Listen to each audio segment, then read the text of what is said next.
Welcome to Pod Save America. I'm Jon Favreau. I'm Jon Lovett. I'm Tommy Vietor.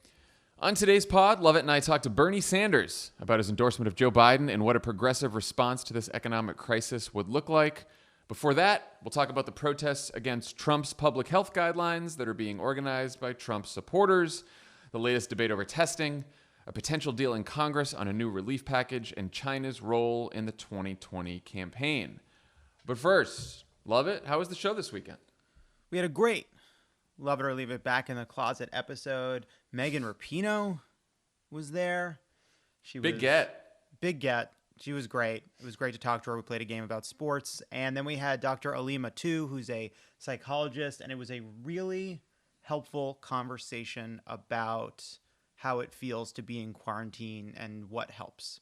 So I really recommend that. Plus, we talked to listeners in Portland in the monologue, and we heard from a bunch of teachers about what it's like to teach under quarantine. It was a great episode. I can't wait to listen to that psychologist. I think I could use that. Yeah. I'm just going to, I think everybody should just listen to his part, pause, tell him how they're feeling, and then unpause. You know what I mean? Yes. We have one more favor to ask of all of you. So now that Congress is almost done with this interim relief bill and is about to start negotiating the next big coronavirus response bill, that may be the last chance we have to expand vote by mail and early voting before November, which means we have to put the pressure on right now, as in this week. So we are asking as many people as possible to go to votesaveamerica.com/call, which will automatically connect you directly to your representatives in Congress. We even wrote out a script so you know exactly what to say. Please call this week. It doesn't matter if your representative is a Democrat or a Republican. Both parties need to understand how important this is. So again, go to votesaveamerica.com/call. All right. Let's get to the news. So there was a piece last week in the New York Times by two very prominent epidemiologists who estimated that if the White House had issued social distancing guidelines just 2 weeks earlier, so on March 2nd instead of when they did on March 16th, it could have prevented 90% of the U.S. deaths from COVID-19. 90%. It's about 54,000 American lives. That's how effective social distancing is. And I bring this up because on Friday, the President of the United States chose to encourage Trump supporters who are now on the streets protesting those very same social distancing guidelines by tweeting, quote, "Liberate Michigan, liberate Minnesota, and liberate Virginia, and save your great Second Amendment." Had to throw that in too. Stephen Moore, who is one of the president's economic advisors, actually said, quote, "I call these people the modern day Rosa Parks. They're protesting against injustice and a loss of liberties." So Tommy, these protests have ranged from like 100 people here in Orange County to a few thousand in Washington State. What do we know about who's out there protesting and who's organizing these protests?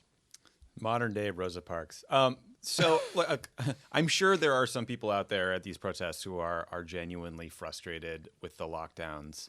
I don't think people are suggesting that they were like tricked into being there or paid to be there. But what is very clear is that there's a bunch of right-wing organizations that are manufacturing these events or helping promote and organize these events. And they're doing so because they know that even little protests will get covered by the press ad nauseum. And just like with the Tea Party back in 2009, Fox News is right there waiting to supercharge the coverage and drive attendance and make this sort of a self-fulfilling prophecy. And so it's early, but here are some of the ways these are being manufactured. So the Washington Post reported on how a bunch of Facebook groups popped up with identical names. There's Wisconsinites against excessive quarantine, Pennsylvanians against excessive quarantine, Ohioans, New Yorkers. If you hear those names all being identical and you don't believe it's a coincidence, you are right, because they were all created by three brothers who are far right-wing gun activists and like provocateurs. And because so many MAGA people are grifters, what a surprise that these anti-quarantine Facebook pages recommend that you pay to join some gun rights group that they are founders of. In Michigan, The protests were organized by the Michigan Conservative Coalition, which also goes by the name Michigan Trump Republicans. And the directors of that group are influential Republican operatives. They're connected to Trump. They're in his cabinet. They have big pots of money. They're backed by billionaires. And they're literally sharing their verbatim playbook with others across the country. And in Michigan, it's very clearly designed to target the governor, Gretchen Whitmer. They posted an op-ed on their Facebook page bragging about how they were killing her VP chances. But they've also aligned with a bunch of really scary extremists. The Proud Boys were there in Michigan. In Austin, Texas, Alex Jones was out there. And so, look, the goal is to project an image that these are average people who are just fed up with the government and they want to get back to work. The reality is that billionaires, business groups who want to tell those people that they have to go back to work are helping promote these events. And what's frustrating about it is we know from polling that the vast majority of people in this country are worried that social distancing will end too soon. I think it's like 2/3 in the latest Pew poll. But what happens is, just like in the Tea Party, the Koch brothers then organized these rallies. They gain momentum. They trick the press into covering them, and it becomes this self-fulfilling thing where pretty soon you will see, I think, or I worry, larger and larger of numbers of people at these protests putting themselves at risk and pushing for policies that put all of us at risk. One piece of color from the Washington Post story about the brothers who run the gun groups. These gun groups that they run are so extreme that they try to discredit the National Rifle Association, the NRA, for being too compromising on gun safety. That's the kind of people we're talking about here. What's that? The NRA has gotten soft, John. The NRA I'll believe these protests are real when those three brothers are out there on the streets themselves, and when Rush Limbaugh, Tucker Carlson, Gene Perot is sipping Chardonnay on the streets without a mask on. Then I'll believe the sincerity behind these protest movements. But until then, this is classic AstroTurf. Well, and to your point about sincerity, so there was a protest in New Hampshire. The governor of New Hampshire is Chris Sununu. He's a Republican. Ethan DeWitt, who's a State House reporter at the Concord Monitor, decided to talk to a bunch of the protesters. Not one of them blamed Republican Governor Chris Sununu, even though it is his order to stay home. And they are specifically targeting Democratic governors because they are right-wing Trump supporters, as you said, and not necessarily just a bunch of upset Americans. In Michigan, they blocked an ambulance en route to the hospital. In Denver, protesters yelled at two nurses, "If you want communism, go back to China," and said, "You go to work, why can't I go to work?" And a passerby said, "Well, they're going to work because they're saving people's lives." And the protester and the protester said, "Oh, bullshit." Those are the people. So perfect. Those are the people we're dealing with. Lovett, what did you think about this? And I also want to talk about Trump too and get your thoughts on this. Like, why is Trump encouraging people to protest the guidelines that his own government has issued? Yeah. So what do I think of people being prodded by right-wing interest groups into risking their own safety to oppose public health measures designed to save millions of lives in the middle of an emergency and pandemic that struck every corner of the country, goaded on by a president more interested in a chaotic, hard-to-follow story than one that actually discusses his culpability in it? I don't Thumbs like down. it. I'm not a fan of it. It's obviously very sad. These people deserve to be held to account for being out there, right? Like the fact that they are dupes, that a lot of them are simply dupes of an organization that doesn't have their interests at heart, that has kind of fooled them over a very long time, doesn't mitigate their culpability for being out there. But at the same time, what we are seeing is what happens when the dog catches the car. Rush Limbaugh has been doing this for decades. Fox News has now been doing this for decades. Donald Trump is a culmination of that logic, as are many right-wing propaganda outlets on Facebook and just online generally, backed by billionaires, never made a profit, never could make a profit. They're all predicated on the idea that the main institutions, the government, the mainstream press that does the vast majority of genuine reporting in this country, the functioning bureaucracy, whether it's the CDC or the Health and Human Services or Veterans Affairs or the Pentagon or what have you, that these organizations are going to be strong and are going to do their job and are going to exist no matter how much shit we throw at them from the sidelines. And we can get our people all riled up, and we get them angry, and we get them to vote for Republicans, and we can get them to be spiteful, and we can get them to buy gold or supplements or whatever the shit is that they push on their shows, on their networks. But now we're in a situation where they have the White House, and now one of the leading figures of right-wing propaganda is doing it from the briefing room every day, doing it from his phone every single day, and it's incredibly dangerous. And we are sort of seeing it everywhere. Millions of people. There was another story about a person whose family was pleading with him to don't go on this cruise. It's not safe. It's not safe. But this person had been listening to Fox News and listening to the president. I mean, this is what is playing out. There are millions of Americans who have been duped, and they are playing the kind of useful idiots to Trump and Trump's allies for their own political and financial purpose. Counterpoint, why is no one marching in favor of social distancing? Why don't you libs get off your asses and hit the streets? Well, Tommy, there was a really incredible protest in Israel against corruption by Netanyahu. I'll probably hear about it on Pod Save the World, but it was a socially distant protest. They were measured out 6 feet apart. It's an incredibly moving image to see these people trying to have their voices heard while following the rules.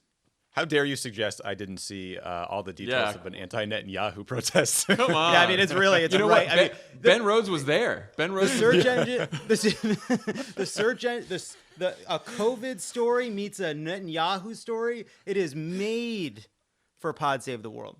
I will say, I saw, a New York Times story. I think Peter Baker tweeted this. By Trump encouraging these protests, he could sort of fuel the kind of working class populist rage that helped him in 2016. I actually think he's in a tricky position politically, trickier than we might think, because Trump obviously is tweeting this shit because he wants the protesters to know that he's on his side, that he's on their side, right? Mm-hmm. And clearly they do in a very, and some of them in a very scary way. Ben Collins at NBC said that Trump's tweets led right-wing extremists to speculate whether the president was advocating for armed conflict. Some of them were tweeting after that. So it's very scary. But at the same time that he wants them to know he's on their side, he also, the most important thing for Trump is to win re-election. And he sees the same numbers that we do. Tommy, you briefly mentioned this, but the latest Navigator poll has just 10% of Americans say we should relax social distancing, and that's even reflected among Trump's base. 18% of Republicans, 17% of 2016 Trump voters, and 14% of Fox News viewers want to ease social distancing right now. There was a Yahoo poll out this morning. Only 22% of Americans support the protesters, and Republicans oppose the protests 47-36. Now, propaganda works. If Trump suddenly decided to be 100% on the side of the protesters and Fox News ramps this up every single day like they usually do, you could start to see those numbers change. But that still gets you, 35, 40% of Trump's base. And I think Trump knows that the vast majority of Americans and even a lot of his voters appreciate and believe in the social distancing guidelines. So he needs to play both sides here. Yeah, I mean, the Michigan part was instructive. Like, there was some reporting that maybe some of the people protesting felt that some of the most recent round of Gretchen Whitmer's restrictions on being able to purchase like lawn care items and things like that were a bridge too far, and that's what finally upset people. But I mean, I think that's probably specious and silly. The reality I think that Democrats need to explain to folks is a lot of these protests are backed and organized by your bosses who want you to go back to work, to be forced to go back to work, and they want liability protection in case you get sick. And we need to say as Democrats, we hear you, we feel your pain. That's why the government needs to take more steps to protect you and make sure that you're able to feed your family and have health care and can get through this time without putting yourself at risk. I'll say one other thing about this too, which is, you talked about the failure to take it seriously enough, early enough, and how much death might have been prevented. And many have pointed out, right, that there was a period of time where it wasn't just Trump who wasn't pushing us hard enough. Like, it took us, as a nation, it took us a beat to really understand the nature of what we were facing. Part of the reason it took us a moment to figure out what we were facing is that the person best suited to help the country understand what it was about to go through, with the most intelligence, the most access to information, the best scientists in the world, all of whom were saying this is an emergency and it's coming, wasn't doing his job because he was more worried about the stock market than he was the American people. But even beyond that, look, at no point, we're now well over 30,000 deaths. We had more than 4,000 people die in one day last week. Millions of Americans are out of work. The whole country is basically at home, not sure how it's going to end. Imagine how different it would look if there was a president saying something like, thank you. Thank you for what you're doing to protect your country. I know it's hard. A lot of people are working hard to get this to be over. Our doctors, our nurses, thank you for supporting them. I'm grateful to you. My thoughts go out. And you know who's saying that, Lovett? Gavin Newsom is saying that. Mike DeWine, Republican, is saying that. Larry Hogan, Republican governor of Maryland, is saying that. Like, Democratic and Republican leaders all across the country are saying that very same thing. We don't have a president who will say that as well. I mean, I do have concerns that, you know, as much as these protests are sort of fueled by Trump and a bunch of right-wing groups, there's going to come a point where, you know, the economic pain of these shutdowns is so great that a lot of people, particularly people who live in states where there haven't been significant outbreaks, are going to look around their community and they're going to see a lot of people out of work, and they're not going to see many cases in their state or in their community, and they're going to say, why the hell can't we go back to work? Like, I get that. I think, but play this out a few months. Like, in May and June, a lot of these governors of both parties are going to start to lift a lot of these social distancing, at least some of the toughest social distancing guidelines. People are going to start going back to work. They're going to be able to start leaving their homes safely, hopefully. Once that happens, the biggest barrier to the economy getting back to normal is going to be the fear people have that because we still don't have a vaccine, it's not safe to go to a restaurant. It's not safe to go to a stadium. So then what's Trump going to do? Then what are these right-wing groups going to protest? Like, I just don't know. I understand why this is a problem right now, but in 2, 3, 4 months, I'm not sure where this goes. What do you guys think? John, are you suggesting that Donald Trump is taking a short-term view of this big problem? Yes. Yeah. I mean, look, also the economic pain is going to be felt differently across different states, right? There's been states that expanded access to healthcare under Obamacare. It's probably a little bit easier on those citizens. There's been a lot of reporting lately about how Florida's unemployment insurance system was built to be incredibly hard to use. So there are people who are going to be punished by bureaucracy that was put in place, usually by Republican governments, who don't want social services to go to the poor. So you're right. It's going to be felt differently. There's going to be pain points differently. I worry about like phase 1 of Trump's plan, including opening up sports stadiums. Like, a lot of this just seems incredibly unrealistic to me. And you're right that like in 3 months, the frustration is going to be far greater than it is right now. And like, I worry about what his angry Saturday morning tweets will look like at that point. I also think because he has been so focused on the short term and there is no kind of national voice of, you know, calm, of reasonableness, of fortitude, that there's actually very little understanding, I think, of just how much of a loss victory is going to feel like just how closed an open economy feels like in any other period. If we get back to the point where like 75% of the economy is running, that's an incredible achievement, maybe impossible until there's a vaccine or vast more testing. That's a massive recession.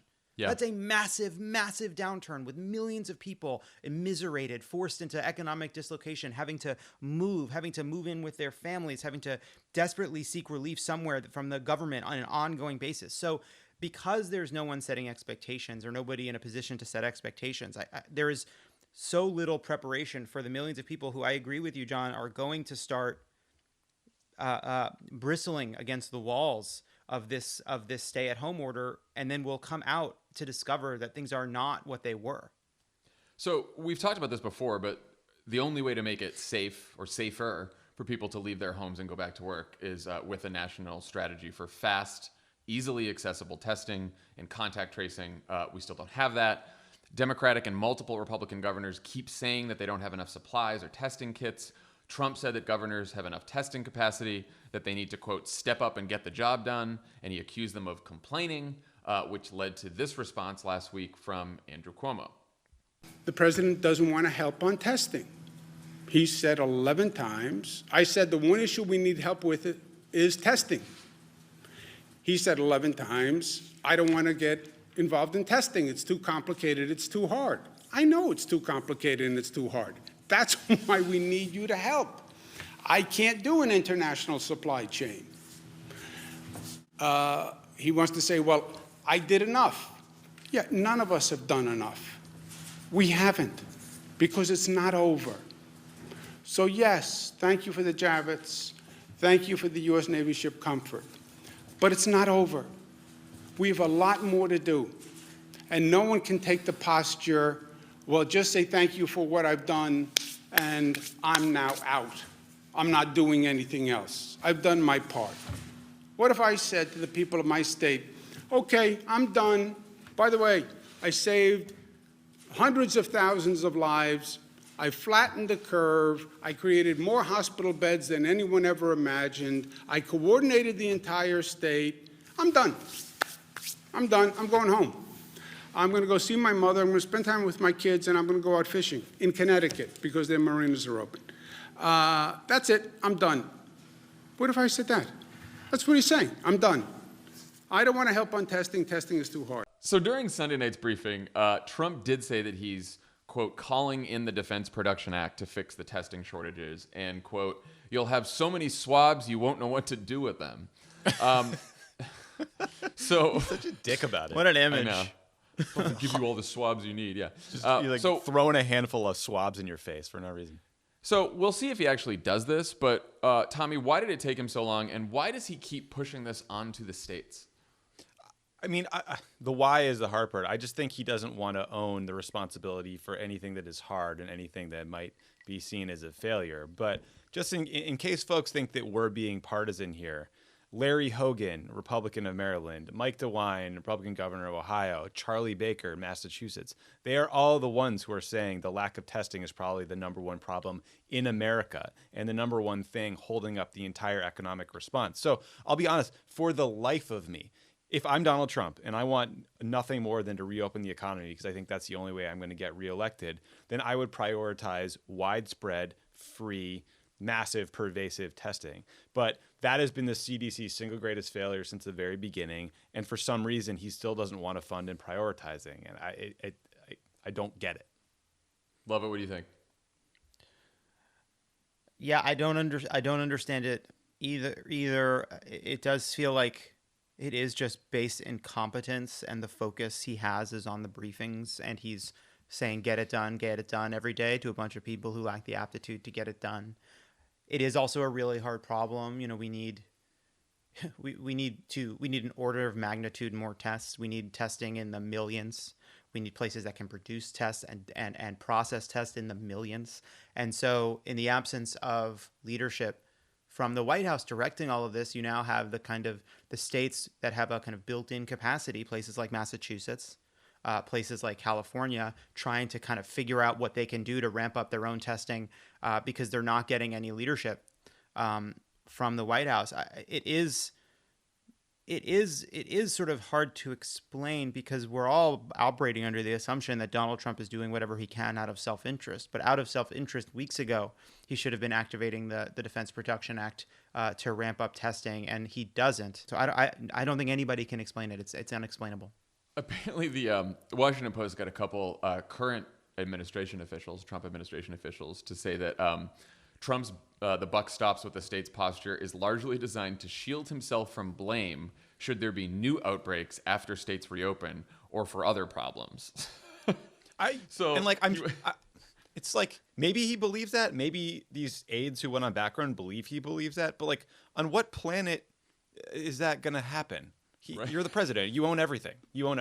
Sorry, it's this is what I don't. Yeah, and like, look, it is tough to figure this problem out. It's not just about more money, though it is also. And you can make an argument that states can be doing this testing on their own, but as we heard Governor Cuomo say, like, it's about sort of coordination and organization here. Like I think he said, like, I can't do coordinate a supply line with China or other countries on my own, right? Like these states, and this is the same issue with medical supplies, protective gear, ventilators, like they're bidding against each other, they're competing against each other, they're trying to like there's parts and reagents and all this shit for testing that are scattered across 50 states and 180 countries, and you need a national strategy for that. You need national coordination for that, even if the states are the ones administering the tests. And for some reason, they have just been so slow to get it done. And you're right. Like, doesn't Donald Trump understand, like, his dream of opening the economy, having the economy surge back, opening America? That only gets realized if people feel safe, and they only feel safe if there is massive testing. I don't understand why someone can't tell him that's actually a political benefit for him if there's massive testing. Yeah. All right. So one fairly piece of good news is that Congress and the White House are close to a deal on another emergency relief bill. This came about because the Paycheck Protection Program from the last bill has already run out of money. That's the program that basically pays small businesses to not lay off their employees. Republicans in Congress only wanted more money for that program and nothing else. Democrats wanted more money for that program. Plus, they wanted to fix the program because it wasn't helping enough small businesses in underserved areas. Plus, they wanted money for hospitals, testing, cities, and states. Tommy, what looks like it's going to be in the final deal as of right now, and do you think it's a good one? So what it looks like right now was about a $450 billion package, which we should just pause for a second and say, wow, that's a lot of cash. Barack Obama would have loved a second $450 billion infusion of cash during the financial crisis, but a complaint for another day. So it sounds like $300 billion will go to the Paycheck Protection Program. That's the program that's been designed to give loans to small businesses for rent, payroll, utilities, necessities, and the businesses that accept these loans and don't fire their staffs for a certain amount of time, or a high percentage of their staffs, they can get those loans forgiven. There was a previous PPP relief package that included about $350 billion for that program, but it got used up very quickly. So initially, the Republicans said, let's just pass an extension with more money for PPP. And Pelosi and Chuck said, look, we're down with PPP. You're familiar with us, as they say, as the song goes. But we want some other stuff. So the bill now has $50 billion or $60 billion for the Small Business Administration's Disaster Relief Fund, where you can get like 10 grand really fast if you're a small business that was hurt by some sort of disaster. There's $75 billion for hospitals. There's $25 billion for testing. Some progressives have pointed out that there's not hazard pay for frontline workers or rent stabilization support or rent payment freeze support. But it's a pretty, look, the Democrats moved McConnell from $300 billion to $450 billion. So that's a hell of a lot of progress, I think. Lovett, what do you think? Right before we started recording, AOC and Pramila Jayapal said that they will oppose this bill, partly because of what Tommy just said. It leaves out. The Republicans so far are saying that money for cities and states is a red line. They will not do it in this bill. People like Governor Cuomo, a lot of other governors, Republican governors as well, are saying we don't get money soon. Like, it's going to hurt fire departments, schools, all kinds of state and colleges, state and local funding.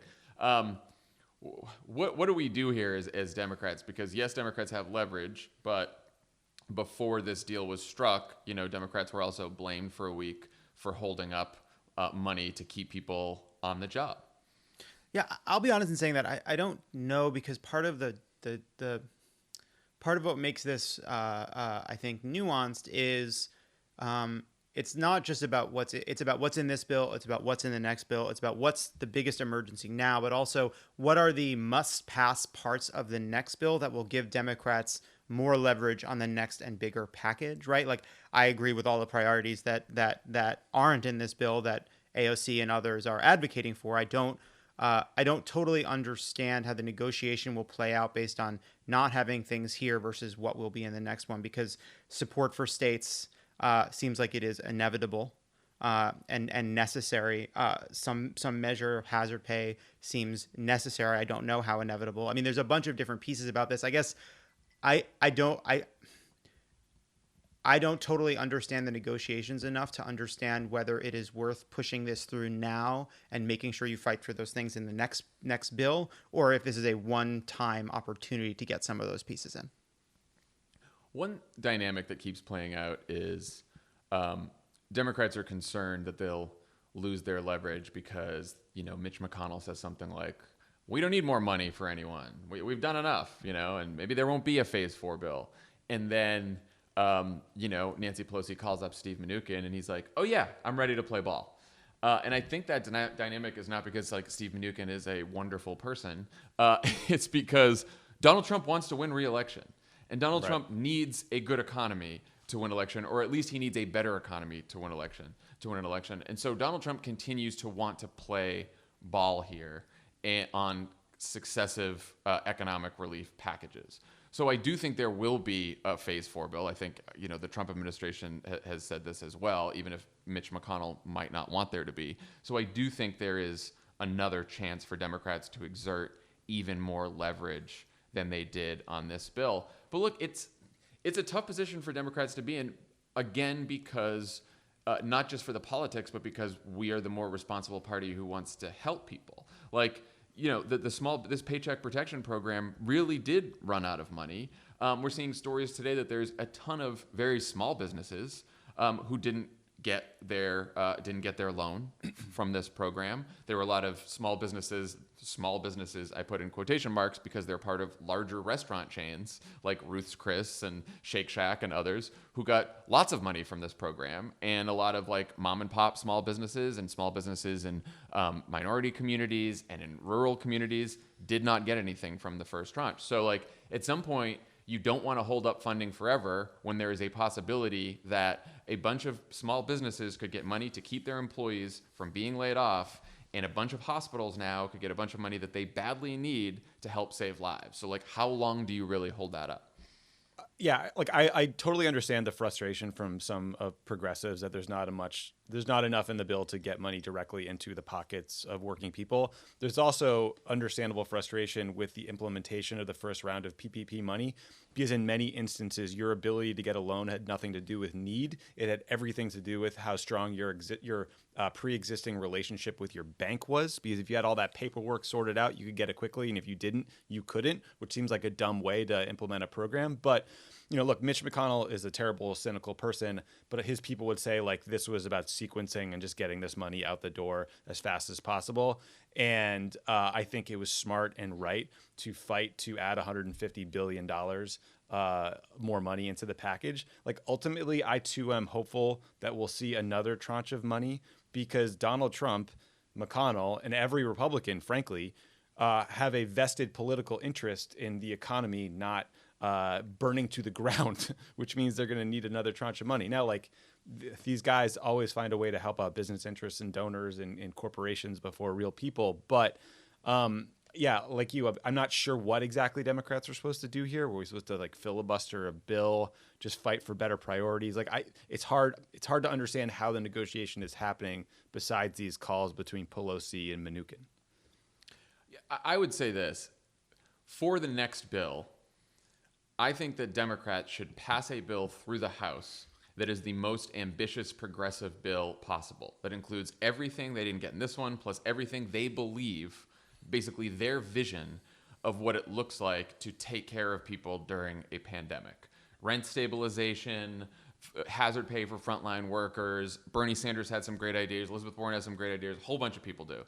Put it all in this bill for phase 4, election protection, pass it through the House, and then say, all right, this is what it's going to take to fix the economy. Mitch McConnell, Donald Trump, how much of this do you want? And then if they accept it, great. Then, we've helped the economy. We've helped a lot of people. If they don't accept it, then you have your difference for November. Then you have, this is what the Democratic plan is to fix the economy. This would help workers. The Republicans refused it. Donald Trump refused it. They want to just help their rich friends. So at the very least, the next time we get to a phase, instead of Pelosi calling up Mnuchin first to negotiate, pass a bill through the House that represents what you want to see ultimately in the final product. Yeah, that makes sense. All right, let's talk about 2020. Here's the lead of a Washington Post story from the weekend. Quote, President Trump's campaign is preparing to launch a broad effort aimed at linking Joe Biden to China after concluding that it would be more politically effective than defending or promoting Trump's response to the coronavirus pandemic. Now, apparently, not everyone on Team Trump agrees with this strategy, including Kellyanne Conway, but apparently their internal polling is getting worse for Trump. And it shows that 3/4 of all voters, including Biden voters, some Biden voters, blame China for the pandemic. So a Trump super PAC is trying to get hashtag Beijing Biden trending with an ad buy in Michigan, Wisconsin, and Pennsylvania. The Biden campaign last week hit back with this ad. He failed to act. So now Trump and his allies are launching negative attacks against Joe Biden to hide the truth. Here are the facts. Joe Biden warned the nation in January that Trump had left us unprepared for a pandemic. Then, Biden told Trump he should insist on having American health experts on the ground in China. I would be on the phone with China and making it clear, we are going to need to be in your country. You have to be open. You have to be clear. We have to know what's going on. But Trump rolled over for the Chinese. He took their word for it. The president tweeted, China has been working very hard to contain the coronavirus. The United States greatly appreciates their efforts and transparency. China, I spoke with President Xi, and they're working very, very hard, and I think it's going to all work out fine. Trump praised the Chinese 15 times in January and February as the coronavirus spread across the world. It's a tough situation. I think they're doing a very good job. Are you concerned about its potential impact on the global economy? I think that China will do a very good job. Trump never got a CDC team on the ground in China. And the travel ban he brags about? Trump let in 40,000 travelers from China into America after he signed it. Not exactly airtight. Look around. 22 million Americans are out of work, and we have more officially reported cases and deaths than any other country. Donald Trump left this country unprepared and unprotected for the worst public health and economic crisis in our lifetime. And now we're paying the price. All the negative ads in the world can't change the truth.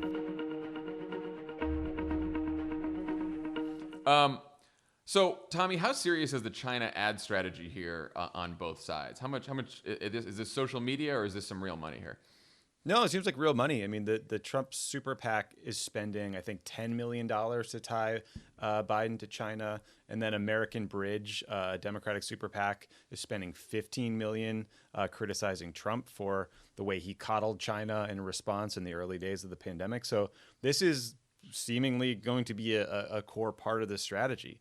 What I found so fascinating about that Washington Post story was that you have Kellyanne Conway on the record in the White House basically fighting with her own campaign team about ad strategy. She wants the TV ads to talk about all the great things Trump did. And what the campaign is acknowledging is there's not much there. And that, in fact, you can't really move numbers by talking about Donald Trump's record on coronavirus. So the big question is, will it work? And the answer is, with all things predicting, I don't know. I mean, I do think there is very fertile ground here. Like you said, like 75% of voters blame China for the coronavirus outbreak. There's another element of this, which is this suggestion that the Chinese are maybe even more culpable because the virus somehow escaped from a lab rather than just naturally occurring in a bat, right? Like that's the new theory that the Trump people are trying to push really hard.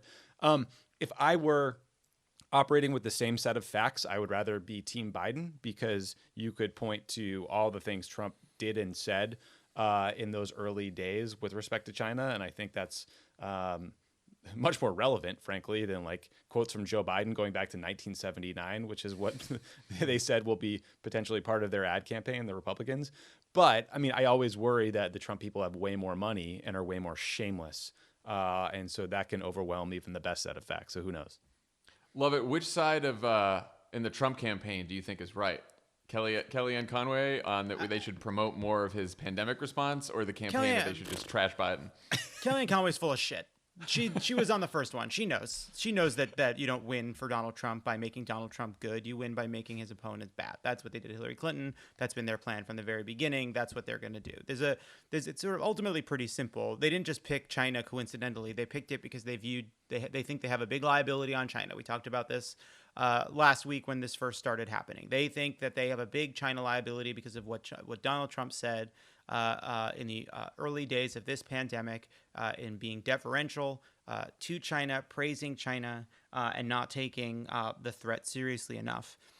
And so they are attacking Joe Biden for this, and Biden is going to respond to make sure that there's only that there's more than one argument being made, that there's an opposition argument being made to kind of inoculate Joe Biden from this attack. And so if we are talking about China and who did a better job of protecting the country from a virus that did begin in China, there is one person who praised the government of China while allowing a pandemic to take hold in the country.